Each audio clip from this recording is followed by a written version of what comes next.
Hello, and welcome to the Young Founders Incubator Showcase 2022.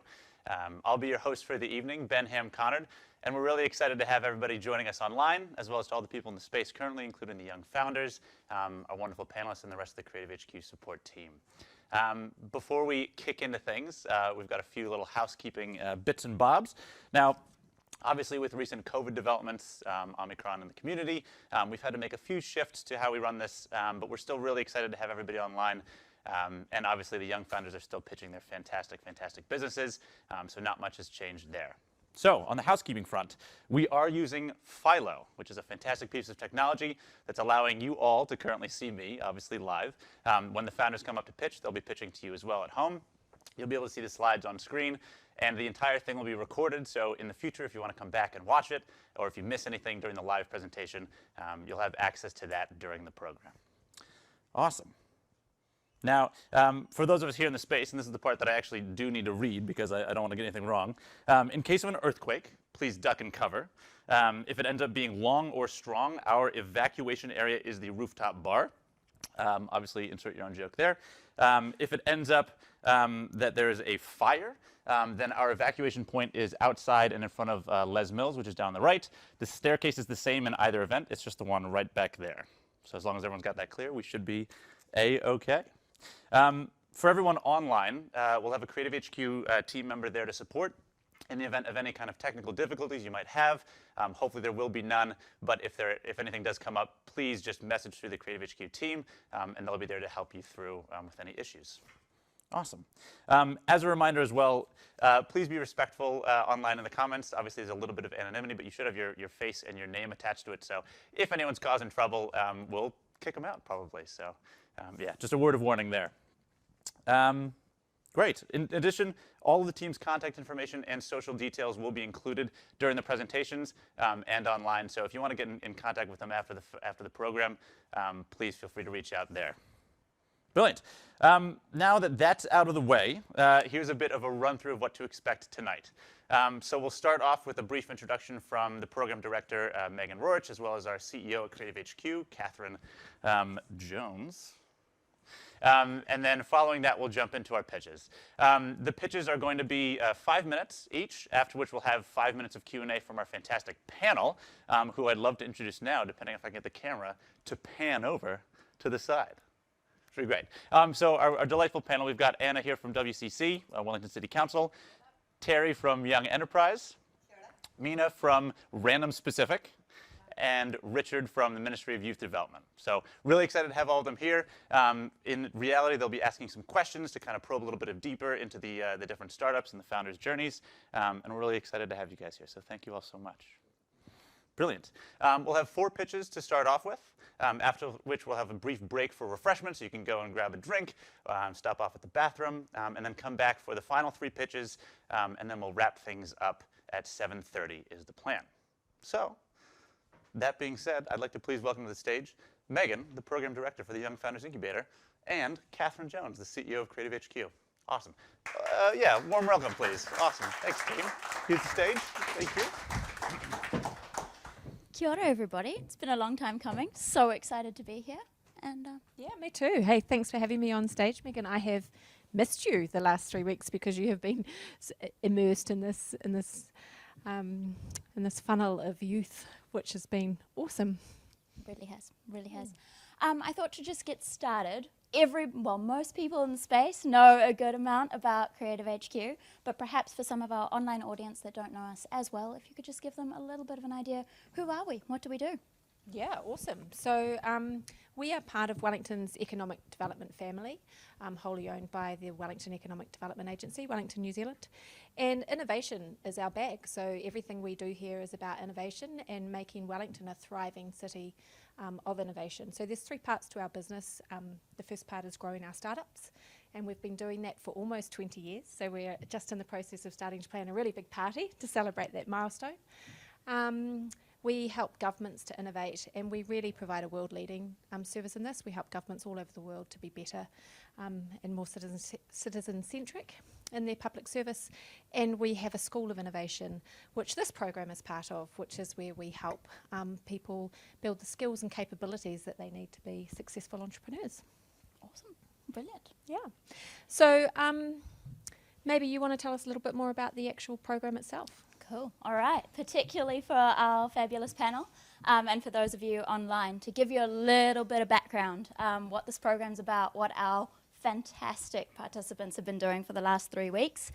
It's a 3-week program, but don't let that fool you. They have fitted into 3 weeks what most startups fit into 6 months to a year. So essentially the essence of what we're all about and what we've been doing here is learning by doing. So you'll see when we have our fabulous teams on stage, 7 of them are startup founders. So they have started and are running startups of their own, and they're all here paired with somebody that they've done this journey with. So someone to bounce the ideas off, a teammate, and to really help grow and scale the startups that they're working on. So to give you a really brief idea of a whirlwind of what we've been doing, they have had sessions on everything from marketing, sales, branding for growth, legal, capital raise, HR, so everything that is about how do you take something that already exists, that's up and running, and how do you really start to think about scale and what's next. We did a little bit of a back of the napkin before tonight, and it's up to 60 people that they've connected with in terms of an ecosystem here, whether it's coming through the doors, online, their mentors, their coaches, people that we've connected them with from government right through to startups at different stages of the journey. So it's been pretty incredible and just amazing to watch all of them take the learning, have a toolkit for later for a lot of the things that they're learning, but start to implement and really kind of flesh out what they're doing. So it's been special. That's awesome. And so many of those building blocks, Megan, aren't they, are the same building blocks and teachings and capability building that we offer to founders who come through our other entrepreneurship programs as well. Absolutely. Yeah, so really transferable. And I think it's fair to say that this cohort in particular, you know, the last 2 years of their lives have been disrupted. They've had your education disrupted, team, haven't you? You've had, you know, your workplaces disrupted. And so what we saw with this cohort coming in, and I know we talked about this when you were selecting them, is just how resilient they already were, you know, and resilience is such a core part of being a successful entrepreneur, and just when times are tough, just having that ability to dig deep and just push on through it and see the opportunities that exist. So when I hear about the work that you've done in this program, I just have eternal optimism for the future of this country and the future of innovation, because you're all awesome and I applaud you. There's a few other people we need to applaud. There are. I think. Okay, at risk of doing like the Oscars level thank yous, just a couple of things just from the start that I wanted to say a really big thank you. First and foremost is to our sponsors. We couldn't have done this literally without you. So to Wellington City Council, to Ministry of Youth Development, thank you so much for making this possible.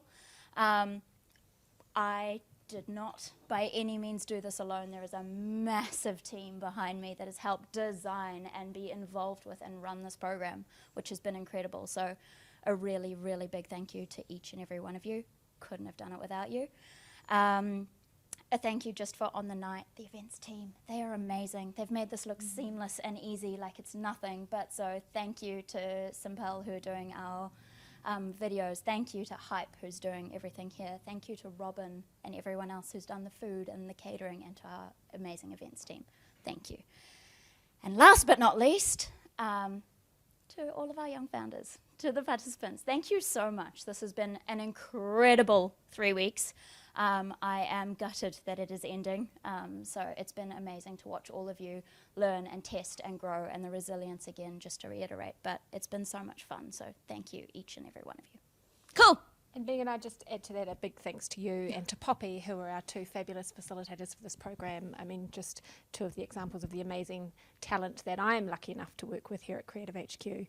But behind this 3-week program actually goes weeks and weeks and months of preparation and support to make this program possible. You're amazing. I wish you were around when I was 16, but I don't think you were born, so we won't go there. Instead, we will move on. Kick off. Yeah. Thank you.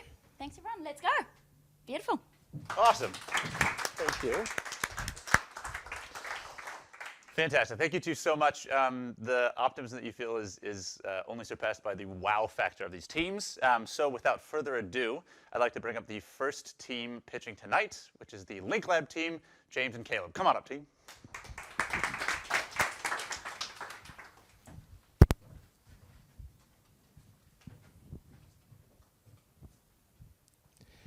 Edward has a problem. As the co-founder of the Buzz Club, he wants to use an influencer to promote his drinks, but he struggles to find an influencer that aligns with his brand and has the relevant audiences. Meanwhile, Rebecca is an influencer who enjoys natural beverages and values sustainable business. She also has a problem. She signed up for an influencer marketing agency hoping to find some campaigns, but she can't find any brands that align with her values. Right now, Kiwi businesses and influencers don't connect very effectively. Watching my parents run their business, I saw this problem unfold firsthand. This got me passionate about helping companies and influencers do this more effectively. I'm James, the founder of Linklab. And I'm Caleb, assistant to the founder. Linklab is the solution for Edward, Rebecca, and hundreds of businesses and influencers across New Zealand. Our online platform enables businesses to find the right influencer and influencers to land campaigns they align with. Businesses post campaigns with specific criteria, and influencers browse for campaigns that they are the right fit for. Influencers are more likely to find campaigns they are passionate about on our platform. This authenticity increases the quality of the content produced and the probability of a higher return on investment for both businesses and influencers. Linklab's model is simple. Businesses are charged a 20% brokerage fee, and Linklab is free for all influencers.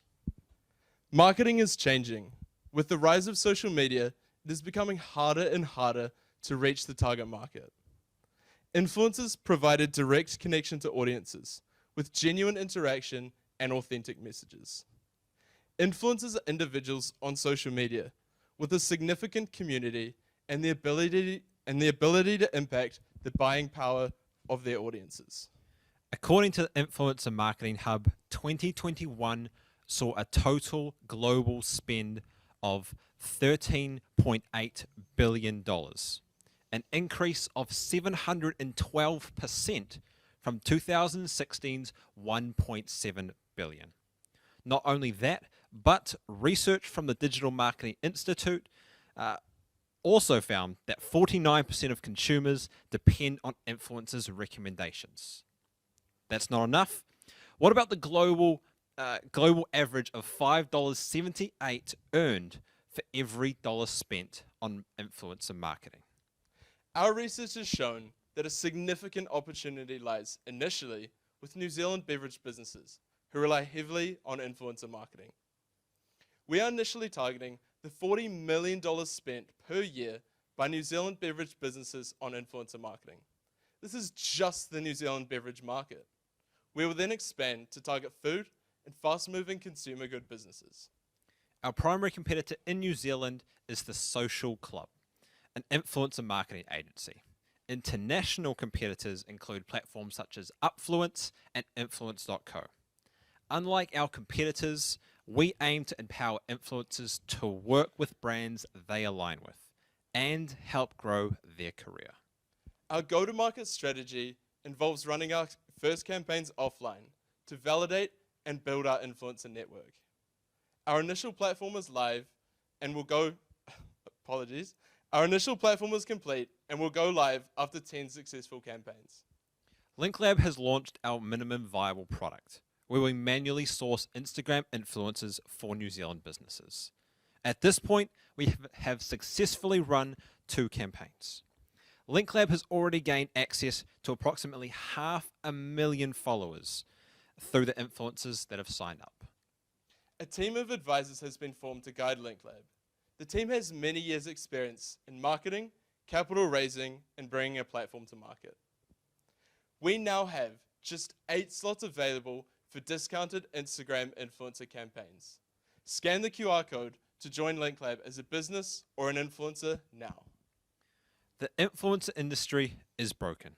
We want to make an impact by making influencer marketing accessible, authentic, and successful for Kiwi businesses. So, join Linklab on this journey. Awesome. Fantastic. That was really great to hear.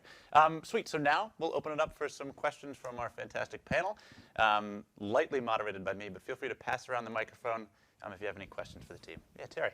Akira, gentlemen, fantastic. Love your presentation, and love how you're addressing two different needs with one, what I'd call a digital matchmaking service. Obviously, you've got some campaigns to get the influencers on board, but unless you get the businesses on board, you don't have a business. So, what's your sales strategy to get businesses and campaigns signed up? Yeah, so basically the plan is to, as we said, run those first campaigns to build the influencer network. Then we'll have a concentrated supply of targeted influencer for beverage businesses. We will then go to beverage businesses with this offering of really high quality influencers and say, we can solve your problems and facilitate that connection. That's the value that we sort of add initially to get the businesses on and provide more offering for influencers. Fantastic. Thanks for that. That's awesome. Mina. Kia ora. So this is really slick. So what a great start. I'm like, wow, I wonder if have you started with the best one? Have you started with something in the middle? But yeah, fantastic start, slick as. So this is more about the process of you coming together in the program. So thinking of influence, not of influencers, can you tell me the two people that influenced you the most across the program, one being the most inspiring and one being the most insightful, maybe an insight that you didn't, something you didn't know already? I would start with Felix as one of our most insightful. He's the founder of PickMe, and as a founder of a marketplace, his insight has been invaluable to us as we're also creating a marketplace. He knows the unique challenges of chicken and the egg and which comes first, and he's been awesome directing us in where we need to go in the future. To kind of add to that actually as well, with Felix, we've had quite a few mentor sessions and we would go into it with not a whole lot to say and somehow still use the whole hour, just kind of talking about things and verifying, verification and validation, some of our things that we were thinking about and running ideas, and he's been incredible. To kind of add to that, I think one of the another insightful / inspirational one was Dave from Agile HQ. So it was really interesting to kind of hear the capital side of it, which obviously when you come to a startup, investment is a very real opportunity, and it's not something they teach you in school.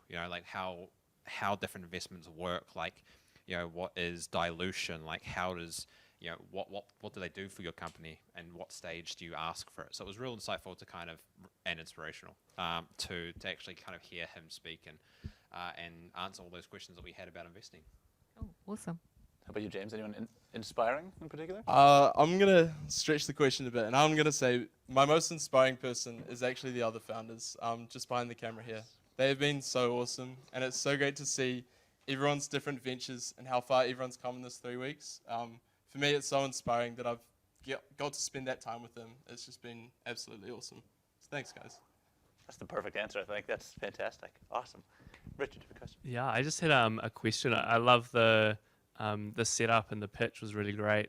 A question around how do the businesses pick the influencers? So obviously, the influencers get to see businesses that align with their values. What's kind of the interview or the pitch process from influencers that businesses choose them? So what happens is that when an influencer applies onto the campaign, the business will receive a short list of all the different influencers.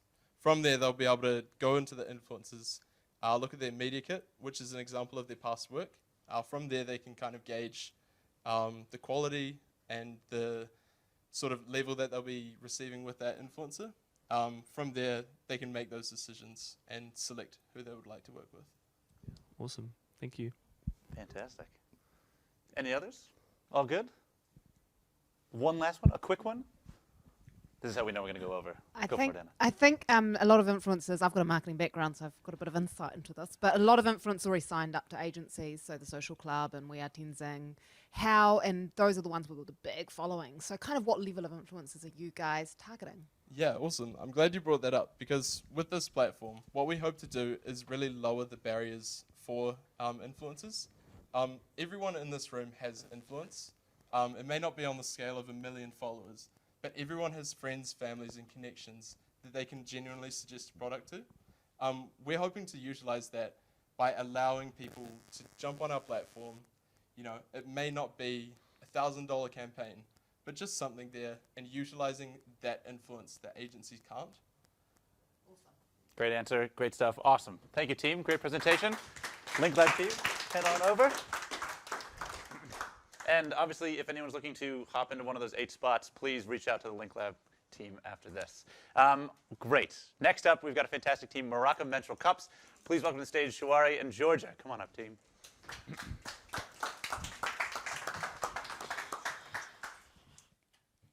The health, well-being, and equity of women is vital to our world.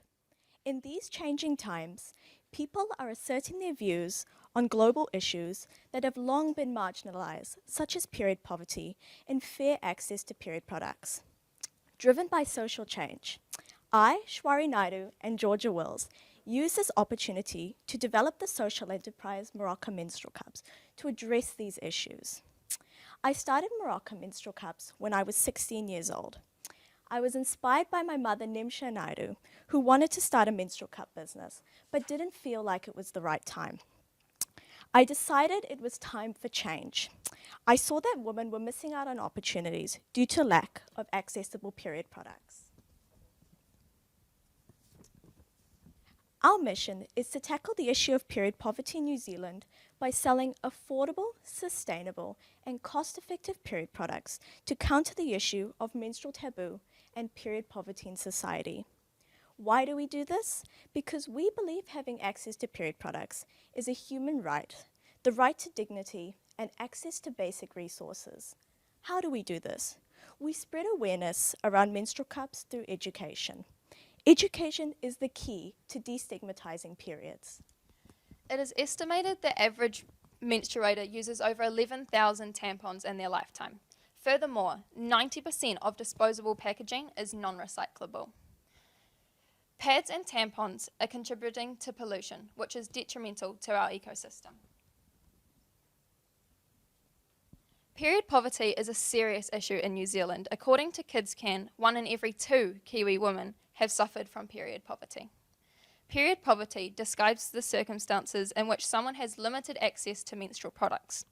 Period poverty can lead to missing out on opportunities, the use of unhygienic alternatives, and shame. The average cost of other menstrual cups is 30 to 90 New Zealand dollars, which can be expensive for middle to lower income users. Morocco menstrual cups are small bell-sized products made from medical-grade silicone. Morocco lasts 10 years and in that time reduces waste and saves the average person $10 to $20 each month on disposable products. Morocco cups hold 3 times more flow than pads and tampons and do not need to be changed for 4 to 8 hours. We price Morocco menstrual cups at $20, which is less than our competitors. In 2018, the menstrual cup market was valued at $1.2 billion US dollars and is expected to reach $1.9 billion in 2026. Period equity has become a global movement. This is due to increased social awareness through social media, organisation and government initiatives. The global movement is primarily driven by the younger generation. We have identified 3 main competitors in the New Zealand menstrual cup market. These include Hello Cup, Wa Collective, and My Cup NZ. Our competitors are for-profit businesses. This is what makes us different. Morocco is driven by people rather than profit. We pride ourselves on being more accessible and affordable compared to our competitors. In 2021, we launched independently as a social enterprise. We are based primarily in Wellington and Tauranga. We are growing our online presence on Instagram and Facebook. Morocco has been featured on Stuff, the New Zealand Herald, the Papamour Post, and on numerous podcasts. Our cups are distributed in 7 regions across New Zealand through our business-to-business model. We have partnered with 2 universities such as Victoria University and Massey University. We've partnered with NGOs such as the Period Place, Ines Consulting, Endo Warriors Aotearoa, and Te Ori Ori. Morocco has partnered with 3 eco-friendly stores across New Zealand. We've received 3 grants from the Masterton and Tauranga City Council and GAL. Overall in 2021, we distributed over 600 cups. In 2022, Morocco plans to launch itself as a charity. A not-for-profit status will allow us to gain access to more communities. We will launch as a charity on the 28th of May on World Menstrual Hygiene Day in Tauranga. Our financial strategy includes receiving grants from organizations and city councils, partnering with businesses to provide menstrual cups to their employees, and through people purchasing cups. Throughout 2021, we will create a strong website and build an online community of Morocco members. We plan to raise $300,000, with $250K from grants and the remaining $50K from donations and sponsorships. Our goal is to distribute 5,000 Morocco menstrual cups to vulnerable communities and young people across New Zealand. Morocco is driven by purpose-minded people. Our goal is to spread awareness around health and well-being. For each cup purchased, you can help a person in need. We ask that any organizations or businesses who want to partner with us reach out. This is our time.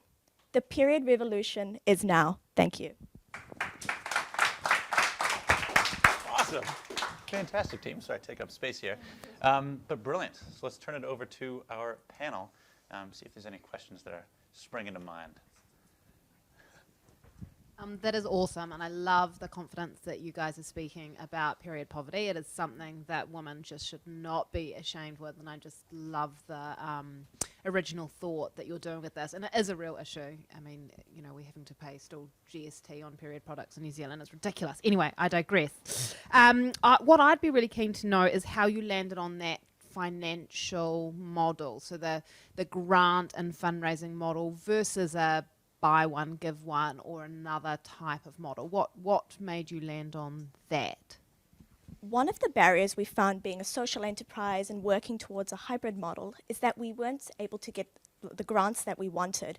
For example, we wanted to work with the Lions Foundation and the Rotary, and we were turned down because we didn't have a charitable status. So being able to have that legal entity behind us will allow us to have more access to grants, reach more communities with the funds. We're hoping to have a buy one, give one with businesses. So for businesses who buy cups for their employees, we're able to reinvest those funds into giving cups to women in need. So we're using 2 and 3 strategies to get some funds. Good to hear. Thank you. Great job, ladies. And I agree with Anna. Period poverty is such a real topic, and I love how you're addressing this. I'm going to take a slightly different tack with my question. Less about the business, but more about what you learned going through the Young Founders Incubator. You're both very successful, driven, strong women who are also used to being sole traders, having known you for a little while. So what did you learn, and what advantages did you find working in a team, having been a sole trader for so long? Both of you. Georgia is an excellent young woman. She has design knowledge that I don't have. She's got marketing knowledge that I don't have. And it's really awesome to be able to bounce ideas off another woman who is passionate about feminism and equal access to period products. I love working in a team because it allows me to just be myself and just explore new avenues. For example, Georgia suggested we do an impact survey. That's been quite successful. And she's been able to help me quite a bit with finances, which has been great. Yeah, same for me. So it's like working with Shawari has kind of opened my mind to the possibilities of what other people can help you achieve rather than just yourself. So it's like I have a certain set of skills, but Shawari has a different set of skills that can build on top of mine. So it's just like not even only Shirari, it's like the whole Young Founders. It's like they all have something to offer, like to anyone. So it's just been really good learning that. Thank you. Great answer. Awesome. Mina. Cool. Ace kaupapa, like absolutely. Really like the price point. Like that you're also thinking about buy one, give one for people who can't even get to that price point. Something that I wanted to hear about, Catherine touched on it in her introduction. We all know that it's been a pretty crazy time being in a COVID context, running businesses, running our lives, doing all sorts of things. What has not only doing this program, but creating your business during COVID taught you about business? Probably say just meeting with people. I love to connect with people. I love to connect with people in person. And while Zoom is one way of connecting with people, it's been hard to connect with others. But now that, we're more accessible, I'm able to meet more people. I would say connecting with people was one of the challenges that we faced, especially as a social enterprise. It's at our core, the core of our campaign was in connecting with people through their hearts. And that's been, now that we're able to do it, it's become less of a challenge, but connecting with others. Can I add on to that? So like building resilience through COVID. We had a really great talk from James Fuller, the co-founder of Henry, and he did his presentation on resilience and kind of being in like the menstrual cup market as well. It's not only resilience through COVID, it's resilience through being women in like a dominated industry and kind of just pushing through any challenges as trying to push through the period poverty statement. Yeah, good insight. All power to you. Awesome. Richard? Hey, great presentation. I can really hear your passion for it, and a really important issue I like the approach that you've taken around buy one, give one, and then adding the grant system to ensure that you're actually having more of a reach than you would through a traditional buy one, give one process. That's really cool.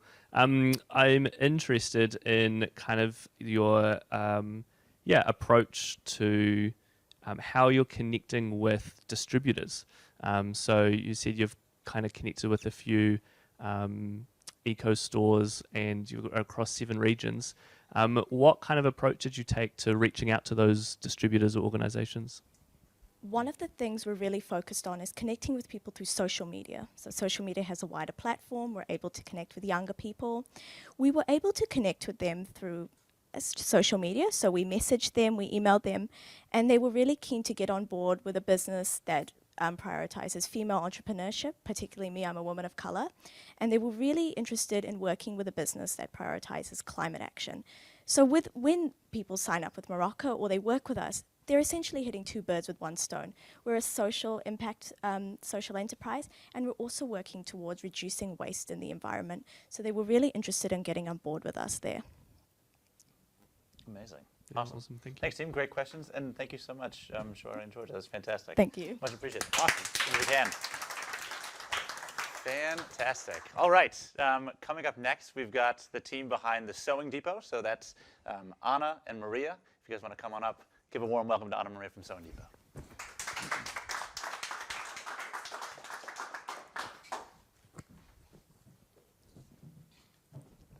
Kia ora everyone, I'm Anna. And I'm Maria. And we are the Sewing Depot. Currently, we're a small team based in Petone in Wellington, consisting of the following. I run the day-to-day operations. Maria helps on an advisory level with marketing and communications. I have a trained team of repair and machine servicing, and a small team, including Tia here, to help dispatch online orders and with the retail store. My journey in the fashion industry started in 2013. I was a fashion student myself, and I had a bold dream to be that designer that makes it. Those expectations quickly came crashing, and I then changed my focus to support designers like myself in 2016 with the creation of Studio 28. I ran marketing, business development, and right through to Fashion Week events for small people who were in my position, like small brands, to help them get into that market. I stumbled across the Sewing Depot in 2020 and have been there ever since. And this year we are really pushing the focus around stitching our way to a circular economy. Awesome. So our business model is based on a successful e-commerce store and a retail store in Petone with sewing and consulting sessions. We're building in sustainable design consulting and a community of designers focused on sustainable change. The Sewing Depot provides quality, long-lasting sewing supplies, machinery, intentional skills, and product education for our design communities. We're on a mission to change the culture around fashion, empowering the new generation to stitch our way to a circular economy. Here's some of the results people create with our supplies. So, what's stopping these creations and these creators from leading the sustainable movement? We've identified 3 parts to this complex problem. Firstly, a tiny New Zealand market with limited buying power. Secondly, greenwashing unfortunately permeates our whole industry from manufacturers to the consumer level. And finally, a perfection or nothing mindset that really limits the sustainable movement. There's a gap in the garment construction market for a values-built brand to distribute sewing supplies in an ethical and educational way, moving the needle on action. So the solution? Well, we're stitching our way to that circular economy. Circularity is a broad term, but to us, it's about innovating garment construction and standing up to fast fashion. We're embracing imperfection along the way and believe education and skill development will reduce the demand for these greenwashing fast fashion brands to give space for those local, sustainable-driven small designers that deserve our support. It's a complex area and there's no perfect solution, but we have developed a communication model to start engaging with our customers. So as you can see on the next slide, this is our flywheel. So we're encouraging consumers to follow this process rather than be perfect all at once. So they can learn through the tools that we provide, make their own garments to wear and rewear, eventually to repair, repurpose, and as a last resort to then recycle.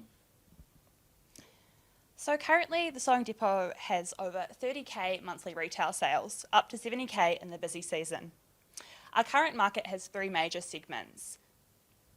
60% of our customer base is small business customers. This is our local designers and sewists, and this is our growth segment.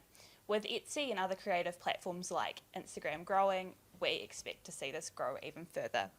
The rest of our segments is hobbyists and students. While not our main focus, we really value the opportunity to bring education to this segment as well. So what have we learned from the last 3 weeks at Creative HQ? Basically, our main learning is that we've learned what to say yes to and what to say no to. We've made a solid foundation for the next steps for the Sewing Depot, which includes focusing on our revenue streams, automating and embracing our digital storefront, especially in the light of COVID, and refreshing our branding and marketing. But there is still so much more to learn, so we're looking for your help. We would like advisors and support in the following 3 areas.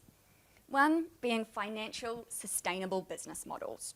We need profit in order to make the impact that we want to have. It's a unique area, so we are for profit, but to put into the good of the community in a social enterprise sort of way. We are looking for grant application support. We want to find our feet in this area and see if that can become another revenue stream to support us through these areas of growth. We are then also wanting to pitch for partnerships, as we believe that we can extend the reach of our educational communication by partnering with larger organisations, and we're looking to develop a commercial pitch to start engaging down that route. So you can contact us on the following details just there. We'd love you to join us as we stitch our way. Thanks for listening, and please let me know if you've got any questions. Awesome! Hi. Fantastic. Great presentation, team. And now, obviously, panel. We've been doing a really fun thing where we do 1 question from each person. I'll be interested to see if we can sustain that. So, opening it up. 1 question. Yeah. Great presentation. I loved hearing your story about changing things up from when you were first deciding, how you were going to conquer the world in one way, and you've decided now to conquer it in a different way. I also really like the insight around perfection or nothing being a barrier for a lot of businesses, actually, and a lot of endeavours. Something I wondered about in terms of the program was, what was a lesson that you learnt from another team? Not necessarily specifically about your business, but it could be, but about business in general. I mean, I know that across the incubator that there were 60 people, I think, that you came into contact with. But what's an example of a lesson that you picked up on, maybe that was not delivered to you, but from the other teams? Yeah, Watching the other teams go through stuff. Yeah. I think for me, confidence, like the amount of sheer confidence from some other people in this group has been so inspiring to me coming into this, and maybe you as well, and just that people want to help, and from people at Creative HQ and the other founders and everyone just jumping in and no silly questions, it's just been really great. Yeah, and especially like in terms of like feeling limited and like we can't make this big change. I think there was a few of us that started out like we want to do so, but oh, can we? Like, are we good enough? And just watching these other teams just jump right in and just do what they can has really like pushed me to that. We're not perfect, but we're on the way and we're doing what we can to do our best in an interesting situation. Yeah, Terry. Great presentation, ladies. Really enjoyed it and love what you're trying to achieve here. It feels to me like you've had a slight shift because you started with purpose, you know, looking at the circular economy, looking at fast fashion, how you fix that problem. But you've ended the presentation saying that one of the things you've taken away is that you realize you have to work on your revenue model. And they can sometimes be a little bit in conflict, but they can sometimes go together. So I'm curious, as you work on your revenue model, are you looking at trying to sell to those that are already part of the movement? Or are you looking to convert people who hadn't considered it to now join the movement? Yes, well, both.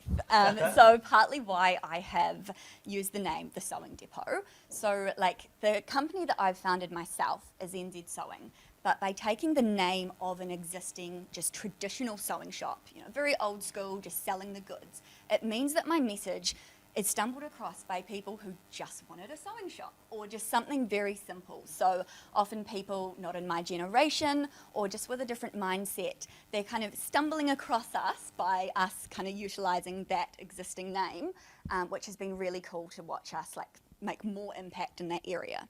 So we are wanting to focus on those in that space, but also just reach out and try and impact as many people as possible. Wonderful, and I have no doubt that you will. Yeah, I think it's one of those unknown things, isn't it, about how much waste the fashion industry produces. So it's great to see you tackling this. How are you thinking about scaling, obviously, because you've talked about 68% of local designers. I don't know if that means Wellington, but what's your next kind of, obviously you need the revenue to support that growth, but what are your ambitions for how large you would like to scale?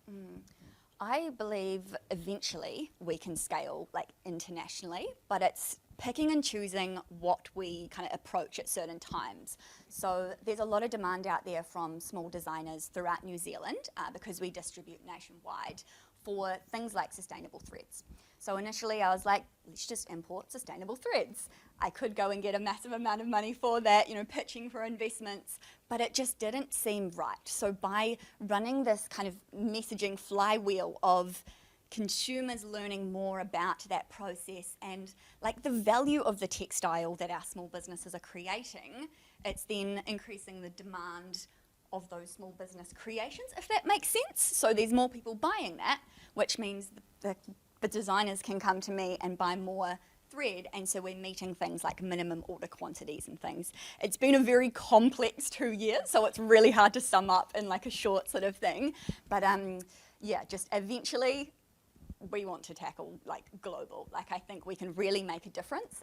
But yeah, as Maria reiterated, learning what to say yes and no to at the right times. Awesome, I have no doubt that you can. Great. Time for one last question? All right, go for it, Richard. Yeah, the challenge was put out there. Yeah, thank you so much. I've definitely experienced the challenge. Trying to find ethical menswear is a big challenge in the city, and it's really cool to see something set up to support small businesses and small designers, because there's so much amazing talent out there. So yeah, really tautoko, your mahi and your focus. I'd love to hear a little bit about some of those partnerships. Like, what's some of the, like, when you think about it, when you dream about some of the great partnerships that you could have, or the organizations you'd love to partner with, what are some of the things that come to top of mind? I think it's partnering with brands that have a wide reach and kind of easily accessible points. So we've been discussing a few kind of larger New Zealand organisations, and a lot of that is them having potentially like physical locations throughout New Zealand, and so we can come in with a kind of educational approach and linking in and helping those brands achieve their own sustainable goals too. Because a lot of the time with these larger organisations, I see they've got these sustainable goals, but at that bottom level, when you walk in as a consumer, it's not communicated.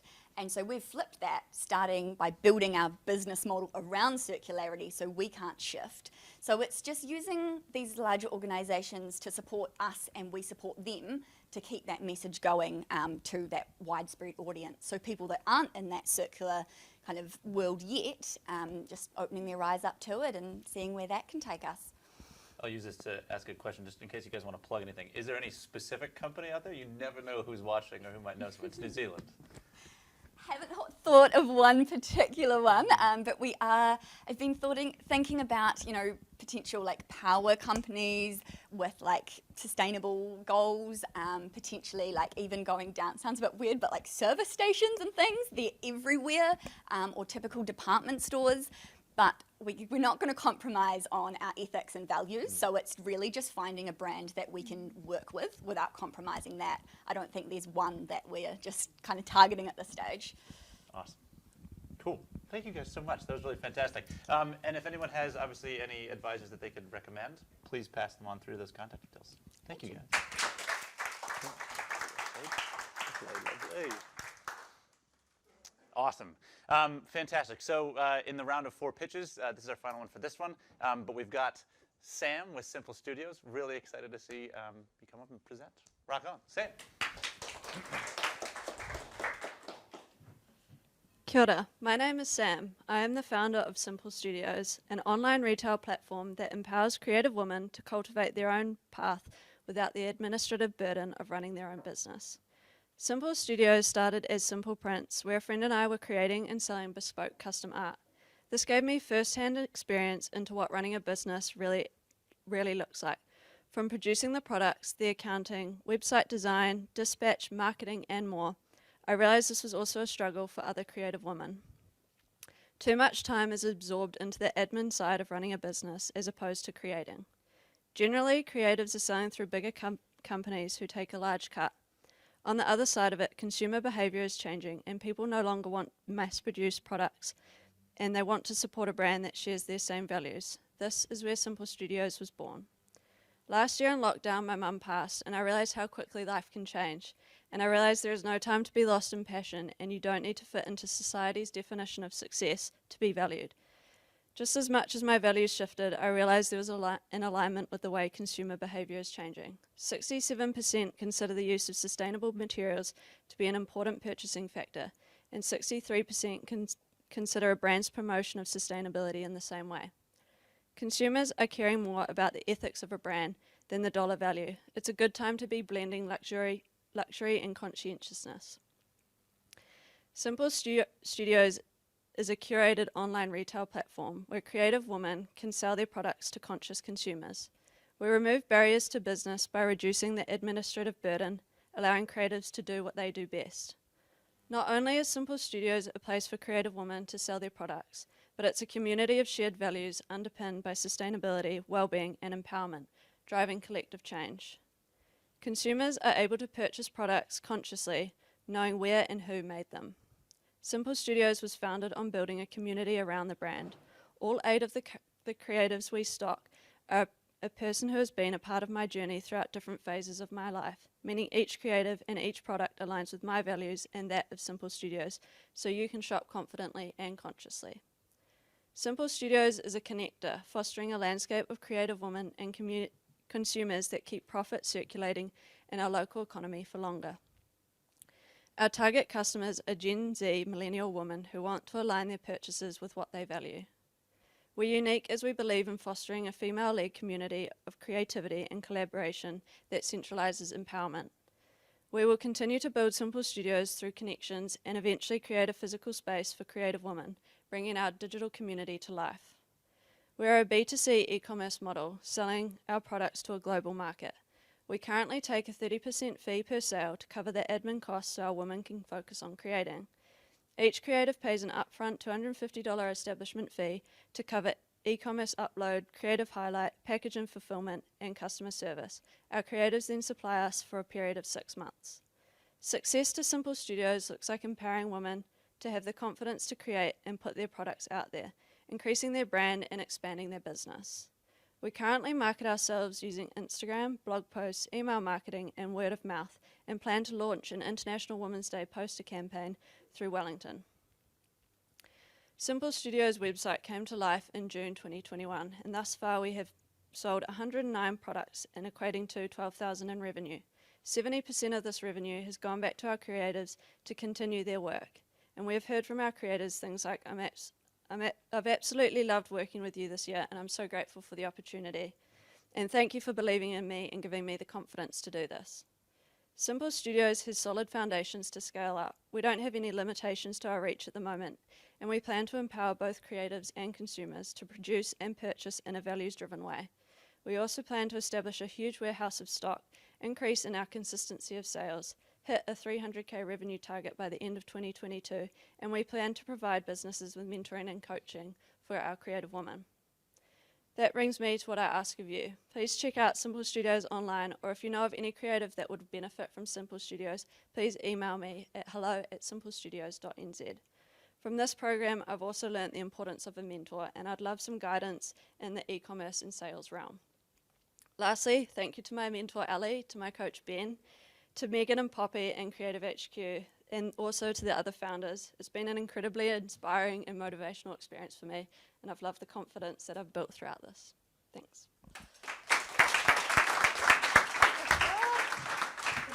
Awesome. That was really, really fantastic. Brilliant. Let's open it up for questions for Sam. Love your presentation, and I love your passion, Sam. It's obvious that you've taken your personal journey into what you can do in business. My question's more about what's changed through the program. So you mentioned you launched in, was it June last year? So you obviously had the period before then. You've been running for 6 months live, and then you entered the program. So what is the one biggest thing that you've changed about your business or your plan for your business as a result of the last 3 weeks? I think genuinely just having more confidence to actually speak about my passion and why I'm so passionate about it, and also, like what a lot of us have already said, having each other and like-minded people with it kind of gives you that motivation to be like, yeah, this is cool and worth pursuing. Wonderful. Thank you so much. Awesome. Anna? This is so in my wheelhouse. So creative woman, and being a consumer because I love buying stuff. So actually my question was, I can see so much potential in this because I think we are finally in an area that women want to support women, or that it's so and that we're recognizing the creativity of women. So what I would mine's just a question. If you talked about your target market being Gen Z and millennials, and from a Gen X woman, possibly with a higher disposable income than some of those Gen Z target audiences, if you thought about expanding that and thinking about the type of products that maybe older women would like as well. Yeah, I'm definitely someone who's very ideas driven, and I have lots of different ideas, and so I was kind of trying to do it all, and I thought maybe actually bringing the scope down to begin with and building a bit of a foundation and setting everything up to scale, then I have the fundamentals in place to expand. I think you're still welcome to shop on Simple Studios, I believe. Yeah. I'm like, my Yeah. phone's down there. I'm desperate to launch it now. Got a 10-minute break coming up, I'm sure, this time. quickly get in there. Awesome. Yeah, Mina. Wow, what an inspiring way to honour the passing of your mother, and what a big journey. I think that, she would love to be seeing this. Something that I wonder about is, what advice would you give to someone that was coming into this program? I think to put yourself out of your comfort zone. Doing something like this for me was very out of my comfort zone, sort of not knowing anyone, but I made it a goal of mine to ask as many questions as I could, and I found myself sitting up the front a few times and I was hand up. So I think, just do something that scares you because it's worth it. Great advice. That's great advice. Yeah. Richard, what do you got? I love your presentation, and beforehand I actually had a sneaky look on the website, and some of the beautiful creative products you have are really awesome, and definitely something that I will put on my shopping list for birthdays and Christmases coming up. I guess thinking about just the model around supporting creatives, wanting to offer mentoring and wanting to really uplift women in the space, with the kind of the 30% fee plus the $250. Would that change as it grows, or are you kind of wanting to keep quite a curated kind of portfolio of creatives, or are you wanting this to kind of grow as big as it can? What's the vision? I think I'm quite picky visual-wise, so I think it would aim to be like a curation of what I love. I value authenticity, and I feel I couldn't give the same message or impact as I could if I didn't love what I was selling. So I think in that sense I'd like to keep it very curated, but I also would like to keep the prices at that point that it is still accessible for creative women to be able to have this opportunity. Yeah, that's awesome. Yeah, great. Love it. Awesome. Sam, thank you so much. Big round of applause for Sam. Awesome. That's so cool. And obviously, possibly a mentor appeareth, who knows? And obviously, if you're online and you have anyone in your circles who's a creative, get in touch with Sam after this. Awesome. We're going to take a quick 10-minute break. What that means is go grab a drink, go grab a little snack, take that bathroom trip you've been holding off on, and then meet us back here in 10 minutes, which puts us at 6:40. Delightful. Cool. Thank you guys so much. We'll see you back here in 10. Welcome back, everybody. Before we kick on with the next 3 pitches that are coming up, I do have to bring Meg back on stage because I believe she forgot to say something earlier. Come on, Meg. Do you want a mic? Oh, yeah. It's okay. I'll hold the stage for you. I did the thing you dread doing, where you're like, I've got all of the list of thank yous lined up, and I forgot someone super critical. So I wanted to say a really big shout out and thank you to Young Enterprise. They were critical in terms of being able to connect us using their channels, and a lot of you have been through that program as well. So a really big thank you for being an amazing partner and just helping us build out this ecosystem. Awesome. Cool. If this was the Oscars, we wouldn't have let that happen. That was Oh, great. thank goodness. Just wanted to put that in. Fantastic. So, welcome back. Welcome back to the panelists as well. And without further ado, let's kick into our next pitch. So I'd like to bring up Ryan and Johan, the founder and the team behind Volta Tech. Come on up, team.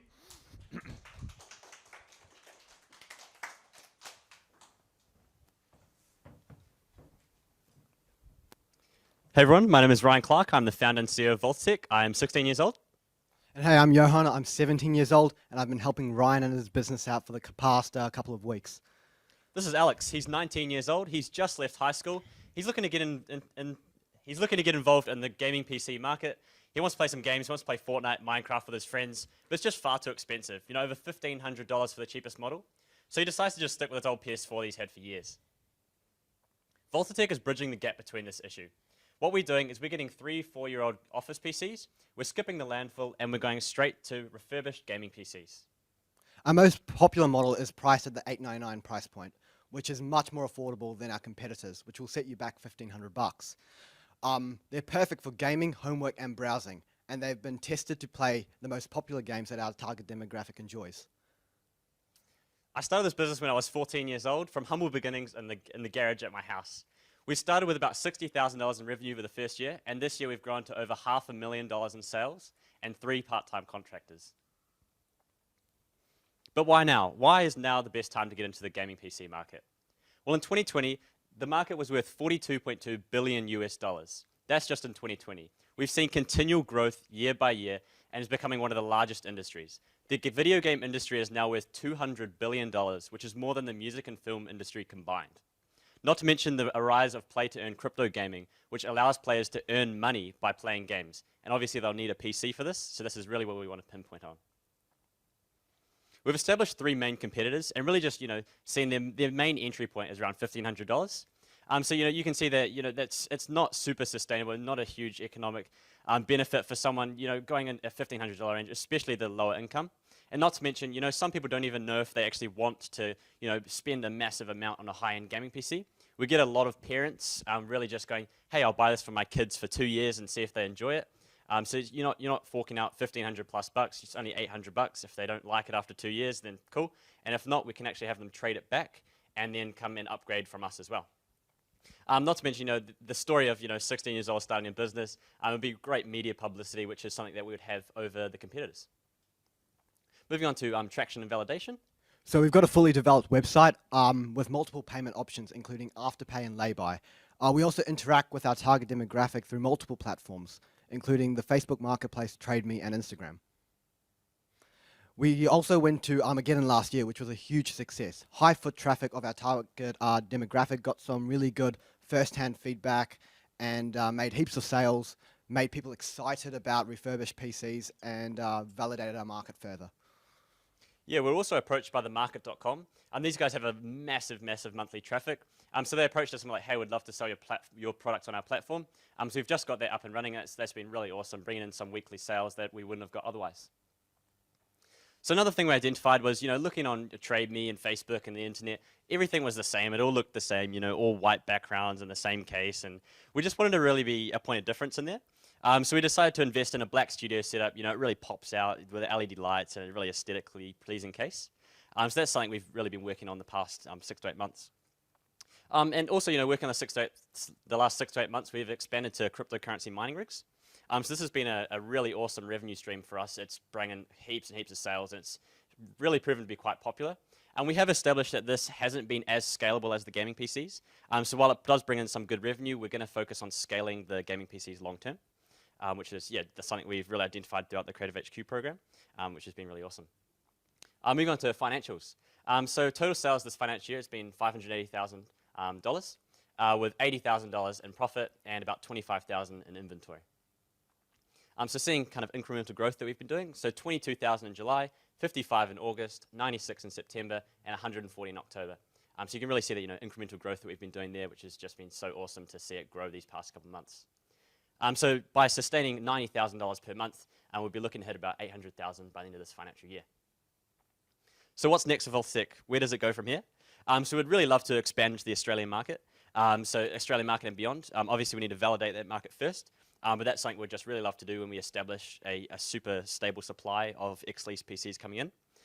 So on that terms, to go big, we would probably need to look into manufacturing our own PC parts.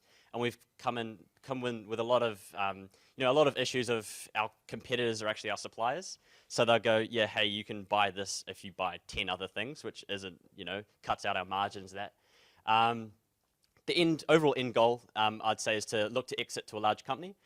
Whether that's IBM or PBTech or whoever that is, just some type of large company that kind of wants to niche in on that refurbished market, the kind of budget market that doesn't want to put the time into establishing suppliers and that sort of thing. And last but not least, we'd love to establish a Volta mining operation down in the South Island. So this is kind of on a separate journey, but this would look to bring in about $450,000 per month. And obviously all of these would require investment. So I'd love to talk to any investors or any type of people who'd love to chat. We'd love to answer some questions. Amazing. Squish over. Cool. Thanks, team. Awesome to hear. And I'll pass it over to our fantastic panel. Mina, you want to kick it off? Yeah. So my one word response is like, boo. Cool. Really good. So something that I wondered about is that you've got a clear financial hook in terms of marketing, and that they're cheaper. But how do you get people emotionally excited? What's your emotional hook, especially because you talk about going through socials and things like that? How do you emotionally hook your target audience into this? Yeah, so something we've started doing is we've started advertising to kind of the students, the kids, and then they'll get super excited about it. They'll be like, "Mum, Dad, I really want this computer. Like, it's cheap. You can buy it for me for my birthday." So it really gets the kids hyped up, which ends up actually hyping up the parents because they're like, "Yeah, I can see they're super passionate about it. So they must love it." So that's kind of something we've been doing, to kind of emotionally attach them, and also, with our ex-lease kind of thing for refurbished. There's that side of sustainability which people do enjoy as well and are willing to spend some money. So sustainability, kids getting excited. That's kind of where we've been going there. Nice one. Awesome, Terry.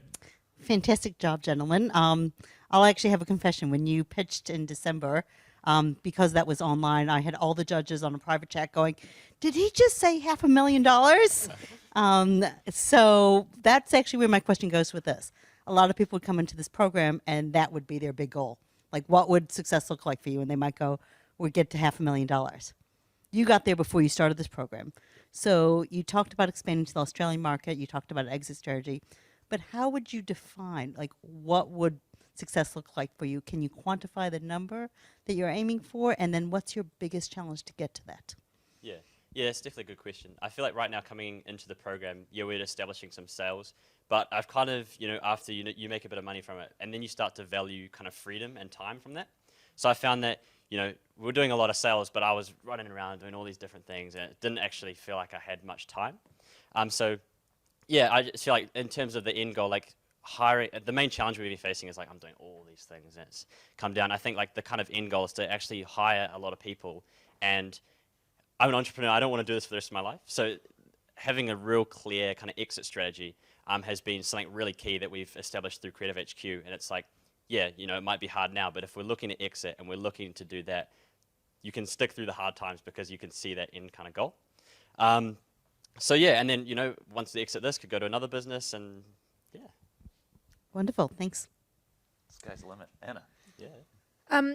So with the technical side of it in terms of the actual engineering and putting these together, is there and obviously you want to scale into Australia, there must be a bit of a talent shortage. Are you, who's doing this work at the moment and who are you going to get it to actually build and rebuild and refurbish these machines? Where are you going to get all this talent from? Yeah, so it's actually not as hard as it seems. I learned off YouTube, funny enough.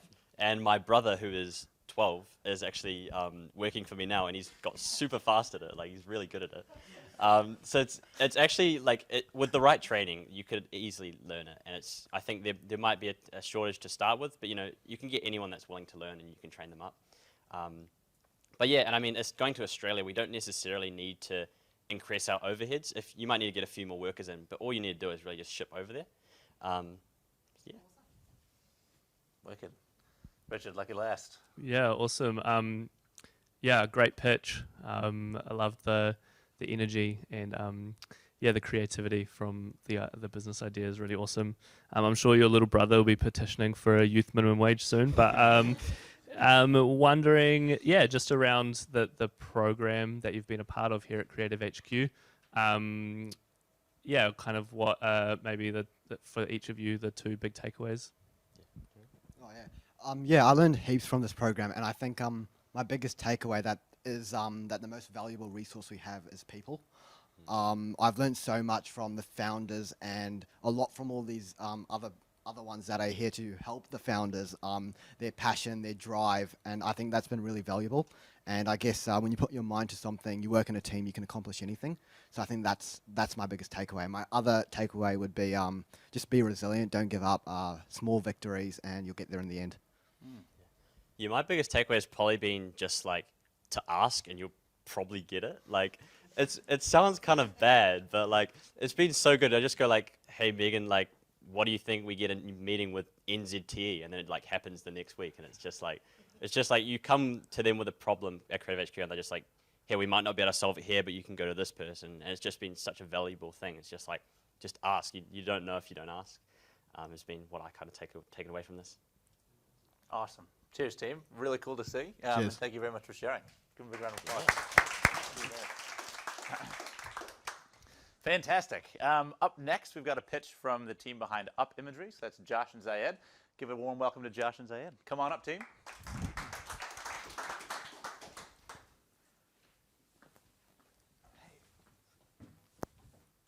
Roll film.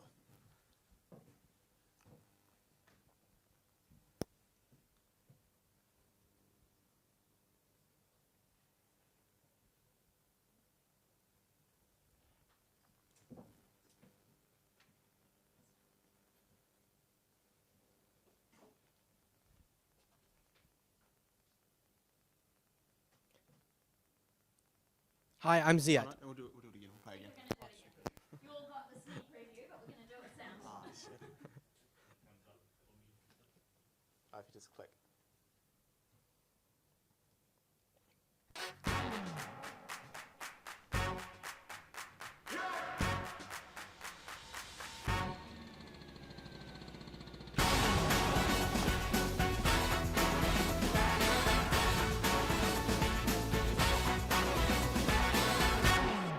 Hi, I'm Ziad. I'm Josh, and this is Up Imagery, the next generation of real estate creative marketing. What you just saw was an example of our work designed for social media advertising. Since 2019, our growing team has held the majority of market share in Whangarei, but now we're expanding. Very soon, we're excited to announce that we'll be relocating our headquarters to Wellington. And we need your help, so stay tuned. When it comes to selling your property, there are two ingredients to a successful sale. Firstly, having a good agent. Secondly, finding a high cash buyer. But there's one key thing missing in the middle. It's important to have a marketing campaign that stands out and is effective. To bring these two parties together, not only but increasing your spend will increase the perceived value of your property. Cha-ching! That's when Up Imagery steps in. We pride ourselves in creating high-quality photo and video content for all things property. What makes us different from others is that we're creative, innovative, and we're really passionate about being the best that we can be. Here's a deeper dive in what we can do. Firstly, we've got video. Compared to what a lot of other competitors are known for, we advertise ourselves as video creators first, photographers second. The reason behind this is that there is a low supply of high-quality video creators. With the ever-increasing consumption of video content online, there is a huge demand to use the storytelling powers of video to market property. We believe there is unlimited potential in the video space over the next few years, and we're here to ride that wave.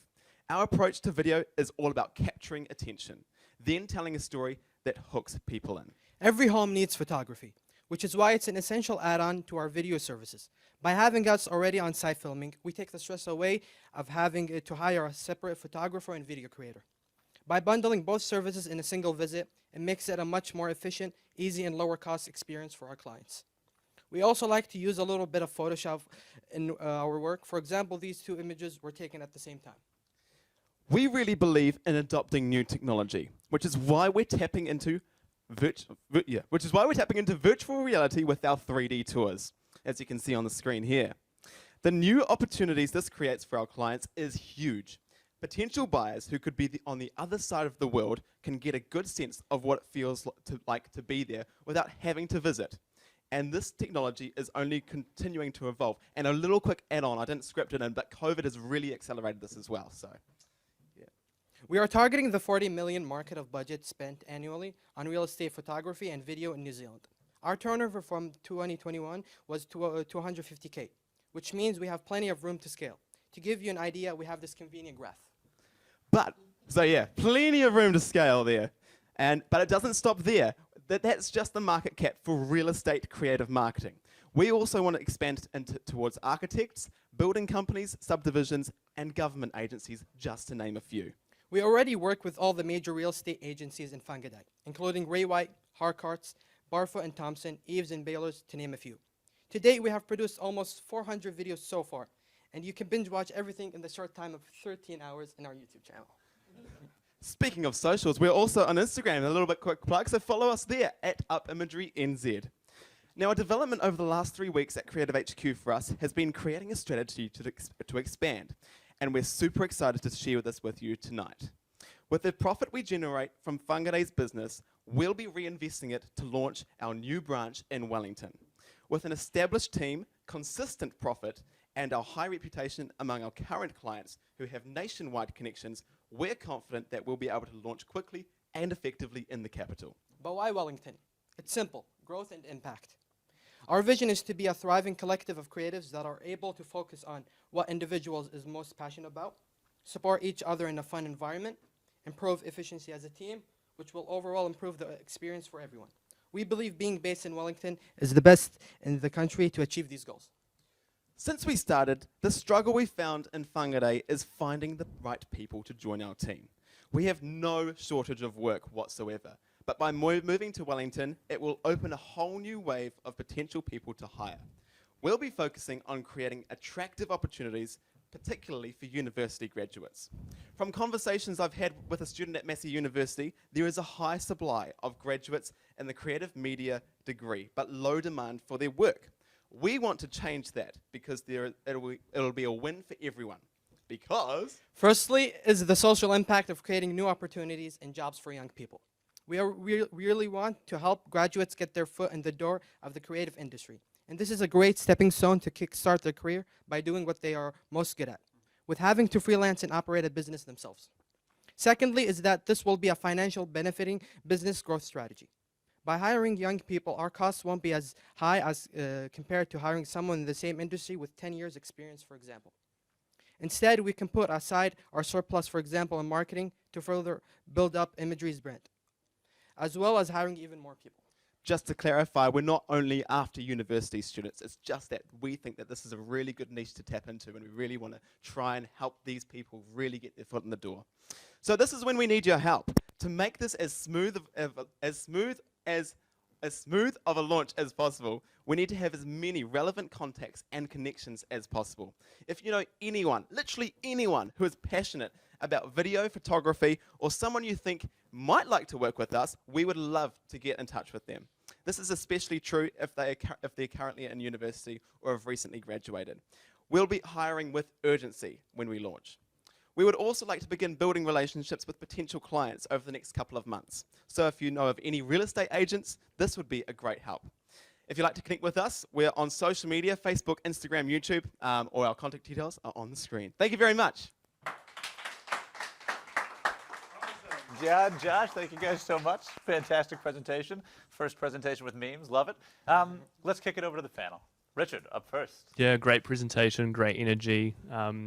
Love the enthusiasm.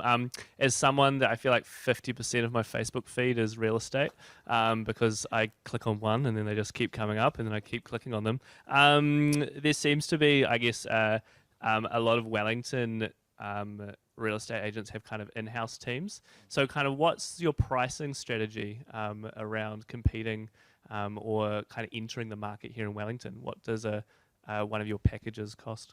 So at the moment, our price, well, to talk about in-house creation, what we're aiming to do is actually be better than them, like straight up the bat. We are aiming to be just the best creators that your in-house team is actually. Why have an in-house team when our team can do it better? So that's one thing to say. But in terms of pricing, we currently just have a flat price model at the moment. So back in Whangarei, we charge $8.50 for photos and video, just straight up, no matter what it is, that's what it is. For photography, it's $2.80. That's including GST as well. So we're really, we could be charging more, but we're really trying to make it as affordable and reasonable as possible so that you get the best quality product for the best possible price. We're also looking at possibly doing like a retainer. That's something that we're looking into in the future so that we can do some kind of deal with each agency, but that is only further down the line when we actually have the capacity to do so, because we can't really justify it if we're Because at the moment, we're pretty well booked out. So if we can charge more for it and we're still in demand, then why not? Yeah, good problem to have. Wicked. Mina? Cool, great stuff. Wellington's game, eh? Something I wondered about more about the program is, out of all of the sessions that you had with different people on different topics, thinking of the ones that you thought were going to be boring or that you weren't that excited about, what was the most surprising one that you were like, oh, this isn't really going to help us that much, and then you were like, oh my god, it helped us heaps? It's an exciting question. It's a chance to admit maybe something you thought was boring to the beginning. So, but basically, what was a surprise session that? That's a good way to put it up.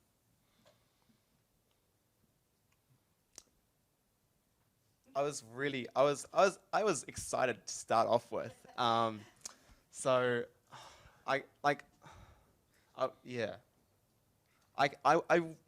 what I really well for me, like going into like an actual session that.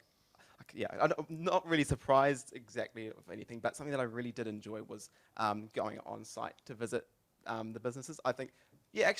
So I wasn't like, I thought, oh yeah, that's nice. But when you actually got there, it's like, oh, like when you're in the middle of it and everything, like being part of another little startup, Henry, for example, and Fortune Favors, that was really cool to be there and actually see it.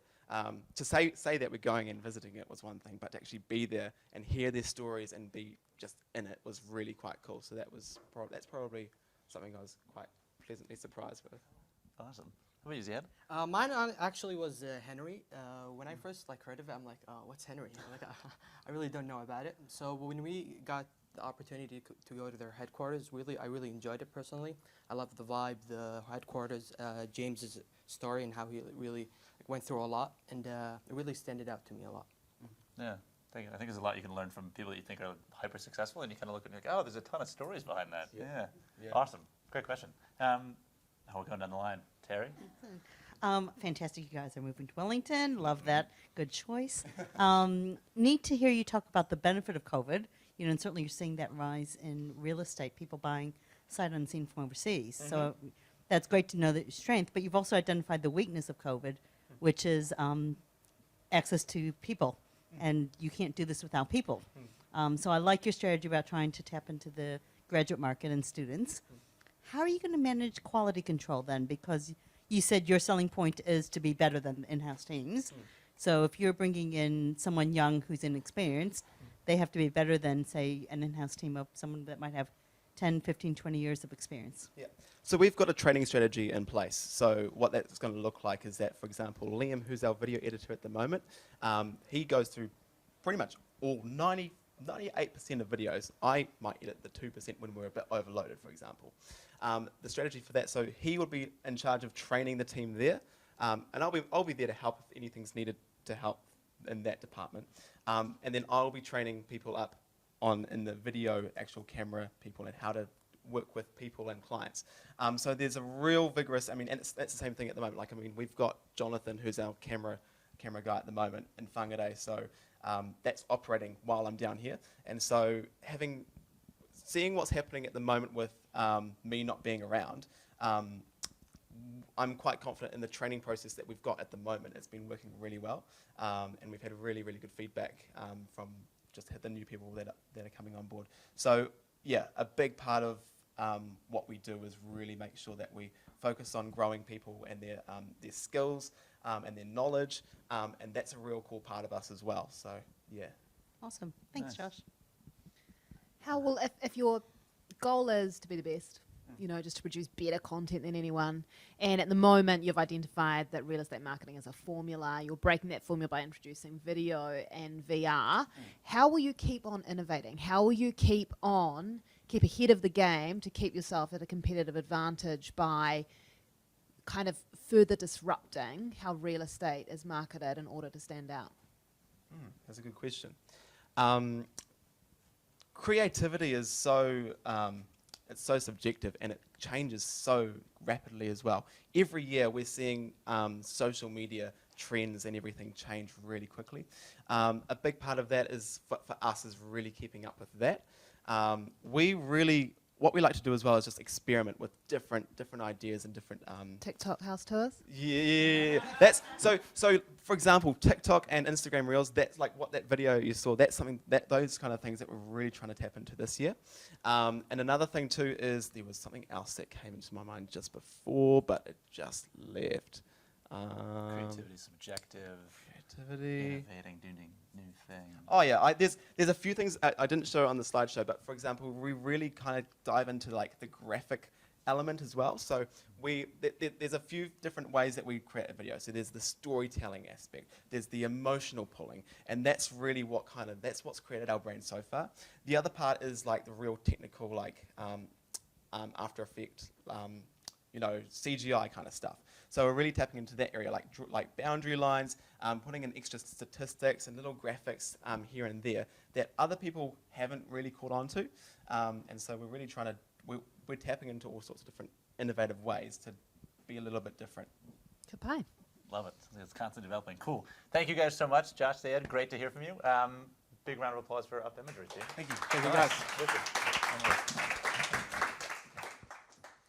All right. I hope you saved your best questions for last, because up next we have the fantastic team from Sustainzy. So that's Rebecca Marie and Amelia. Come on up, team.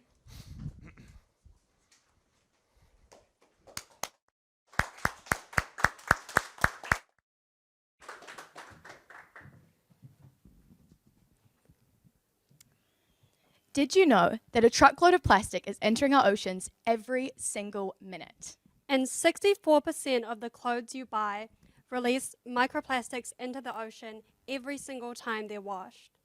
For that damage, you must be feeling really great in these clothes. But reported 30% of adult women don't feel comfortable in swimwear. And that's just not good enough. Would you believe me if I said there was a solution that could solve both these issues? That you could get sustainable, empowering clothing that was good for the environment? Oh, my name's Rebecca Marie. and I'm Amelia, and this is Sustainzy, which has done just that. Sustainzy is a slow fashion, sustainable, reversible swimwear line, creating bikinis designed to make you look good, feel good, and do good all summer long. The aim of Sustainzy is to create garments from post-consumer waste, starting with bikinis that are designed to release less microplastics into the ocean. We use EcoNil, a nylon made from plastic collected from the ocean out of things like plastic bags, bottles, and fishing nets. But not only that, we also strive to make our customers feel empowered. And we do this by having our bikinis made to order so that you can get the perfect style, size, and colorway for you. And to top it off, they're all reversible, so you can have that perfect fit all the time with 4 different color combinations. But Sustainzy is also about the bigger picture and encouraging sustainability and self-love with our customers in different aspects of their lives as well. Bikinis are just the beginning for us. We're looking more at building a wider community to connect sustainability-driven members of New Zealand to each other to help support each other in both the personal and environmental factors of their lives. Environmental sustainability drives Sustainzy, but meeting other elements of the quadruple bottom line is also important. A high profit margin ensures economic sustainability, and the production process is ethically sustainable, affordable, and delivers the highest quality product.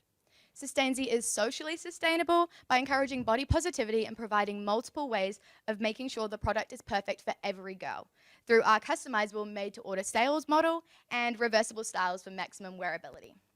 But having so much choice means nothing if it isn't easy for our customers to navigate. The website is designed so that you can choose the size, style, and colors of top and bottom, customizing your perfect reversible bikini, which is then made to order just for you. EcoNil is relatively new to New Zealand, so there are very few competitors, but the ones we do have are usually quite expensive or aren't hitting the same levels of the quadruple bottom line or the needs of the customer. Our innovative fabrics also include UV protection, shape retention, release a reduced amount of microplastics, and are 4 times more resistant to chlorine, making them more durable than our competitors. Our target customer was originally an 18 to 26-year-old female who valued sustainability and wanted a bikini to feel confident in. However, after our recent product launch, we realized that we had a group of supporters who were older than this demographic, so we're currently innovating new products to cater for them as well.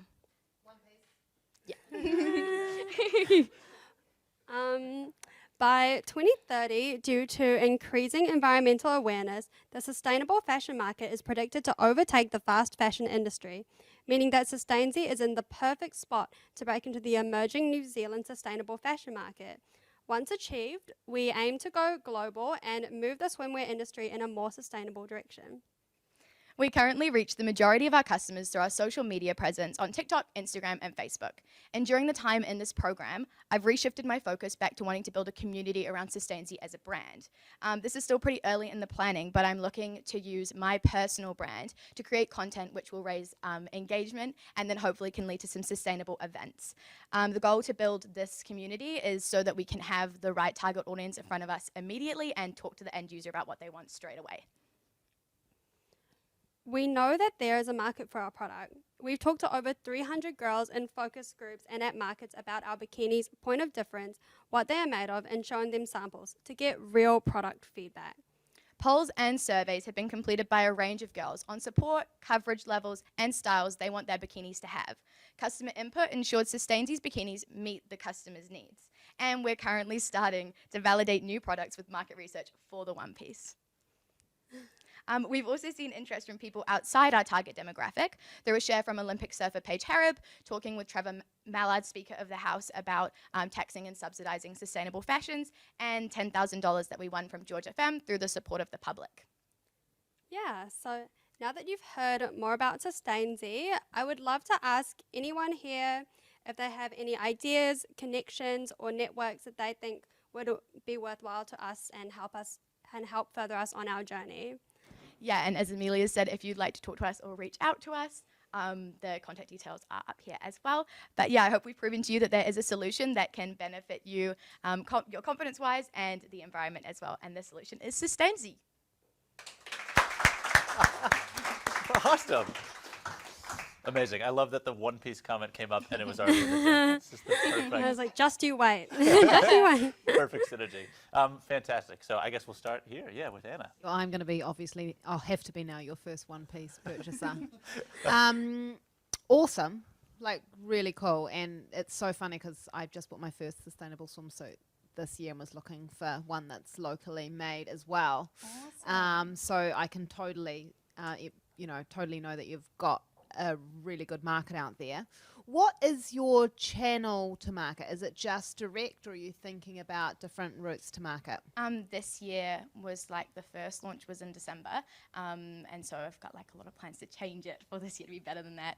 But it was directly like order through me, gets made and then gets sent to them. But I'm hoping to connect with some small boutiques and get it like along the coast as well this year. Awesome. Thanks. Wonderful to see where you've taken the company. Fantastic. And love the new name. Thanks. So my question is, you made a comment in the presentation that during the program, you changed the focus to building a community. You talked why. Yeah. What was it in the program that made you come to this realization? We figured out a pain point in my production process that was kind of slowing down a lot of things. And then kind of from there, every single conversation, like every single meeting that would happen, I'd be like, oh, well, now that thing's out the way, we can get moving with something else. And it kind of just like fell into place after one of the talks. I honestly can't remember which one it was, but I just remember having a breakthrough and I was like, Amelia, I'm so excited. This is the best idea. So yeah, I feel like I had just lost the sense of that. Like when I started, the goal was for Sustainzy to be bigger than just bikinis. Yeah, so just swapping it back onto that shift. Fantastic. Nice shift. Thanks. Cool. A related question. It was great to see that you've done heaps of research and you had your focus groups. So can you give us an example of a surprising insight that flipped an assumption that you had? So, you went in thinking it was this, and then the research, it was like, oh, no, this is what people are saying. So a little bit you spoke of too, you realised that there was demand outside of that target group. So you've got a small insight or a large insight that challenged an assumption that you had? Should I speak? Yeah, sure. An assumption and a surprising insight we had was sustainable. Feeling comfortable in a swimsuit isn't just a struggle for young women. It's a struggle for older women. We as But exactly, that's what I mean. But often, I feel like when we talk about body positivity, these issues are so overlooked, you know what I mean? And often maybe not given as much attention as issues that younger women face. And so we thought, you know what, feeling comfortable in a swimsuit isn't just, you know, for being young. You can feel comfortable in a swimsuit at any age, no matter who you are, no matter what gender you are.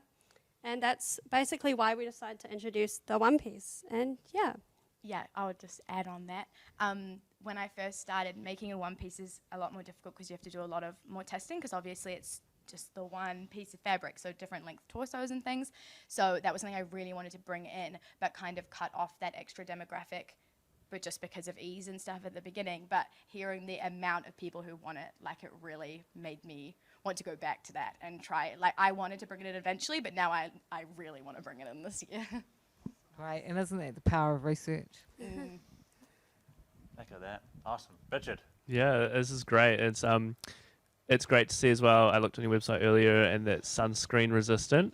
I've gotten a lot of trouble for getting sunscreen on like the straps while trying to put sunscreen on my wife's back, and I hear about it every time we go swimming. But I guess around the production, can you tell us around what does scaling production look like as the business grows? What's your plan for that?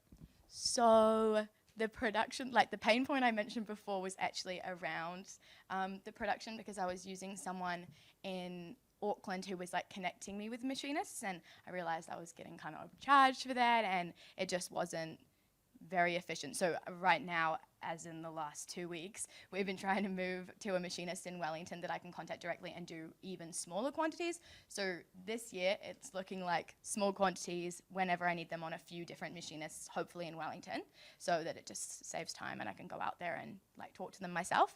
And then in the future it would be going back to the person I had before, because obviously if you go to a more established manufacturer, then they can do high order quantities for better prices, but it wasn't really working for the whole made to order thing. Yeah, hopefully that answers that. Yeah. Fantastic. Awesome. Panel, thank you so much. Fantastic presentation, team. Really, really appreciate you guys sharing that. Awesome. Yeah, rock and roll. Cool. Thank you so much. Brilliant. So that is the last of the pitches that we have. I do actually have a small surprise that I think, well, I was let known about this just a little bit before. So can I actually get Megan and Poppy? Could you guys join me on stage? And can we get a big round of applause for Megan and Poppy, please? So Megan and Poppy have essentially been running the program, doing so much work behind the scenes. And this is no one's idea except the founders that you've been helping. So I'd like to bring up whoever it is that will be, presenting. Come up however you might want to. Yeah, go for it. Awesome. And we'll try to get out of the way. Yeah. Em, can we hit a mic? Yeah.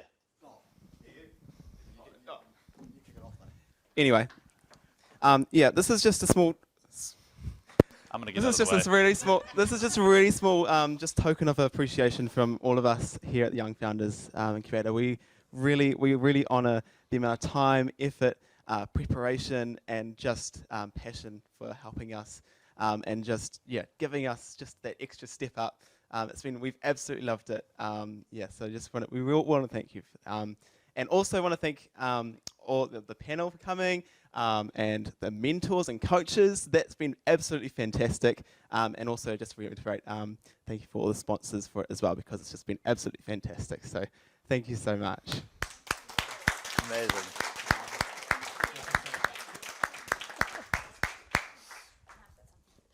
Oh, fantastic. Oh, there's just gifts abound. Megan's let me know now that we also have a thank you gift for the panel, for you guys, for your thoughtful questions, for the time you've taken out of your busy lives to come and, just celebrate what these young founders are up to. It's always too cool, so.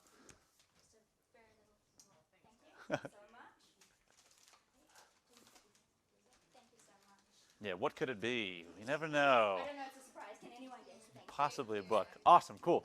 For everyone online, thank you guys so much for joining us. Again, a big shout out to our sponsors, our fantastic panel as well. And stay tuned for more events coming out from Creative HQ. We've got a fantastic page online where you can check out anything else that you might want to come to.